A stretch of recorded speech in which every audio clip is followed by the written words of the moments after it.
Hey, checking in with my daily update, and I was presenting this morning a session from managers, a group that I haven't worked with before. It's a company I've worked with through Gen Healthy Minds, but this particular group I haven't done anything with them in the past, and it was really good. I mean, it was on Teams, which makes it a little bit harder, but they were really well engaged, and I've just been really enjoying those conversations and those sessions. It's very reactive and responsive, based on their own experiences rather than saying, well, here's what we're going to talk about. I know I've mentioned these on these check-in videos before. So I had that this morning. It was 90 minutes and it kind of flew by in a flash, because there is a bit of content in there as well, but it's just those conversations that I feel like I learned so much from them as well, just like hearing different people's experiences and the different challenges. And although there's many similarities, there's also a lot of uniqueness, and even uniqueness within teams like this. So this group, for example, had very similar challenges in terms of the day-to-day,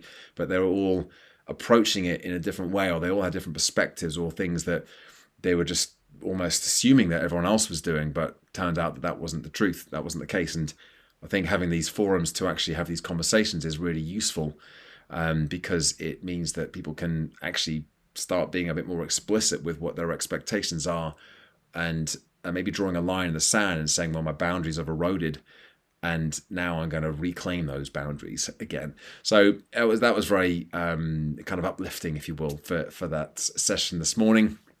And then I've been a bit of backwards and forwards with a few clients. I had a meeting, a few prospects. I had a meeting this afternoon, or this morning rather, with another company I've done some work with before, about doing another piece of work possibly next month.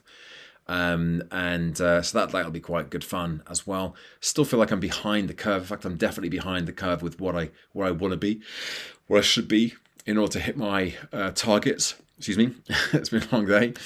But I'm also very focused at the moment on the other elements of my business. I've sort of been, I've talked about the app, and I've talked about my coaching recently, and in terms of I've been kind of pushing a bit more effort and energy into that, and that does kind of give me a little bit more of a sense of control, instead of everything being in the hands of other people, basically. And at the moment, my business with the speaking business it's going quite well, but it isn't as in control as I want it to be. I haven't got a pipeline of prospects and booked work kind of long into the future, and with as much as I want to be doing. So until I get to that point, until I've got that real prediction around it, I do want to also make sure that I've got some eggs in this basket as well, of the online programs, the coaching, what's been my bread and butter for such a long time now. I want to keep that, and I feel like I've sort of drifted away from that, and that's kind of left me in a little bit of an out of control state. So I kind of feel like I'm getting back to where I need to be with that. The app's certainly getting very close to being ready for full launch as well. But there's my update for the day. As always, thanks for watching, thanks for listening. Give it a like, subscribe to the channel, and check back in again tomorrow for another daily update. Bye for now.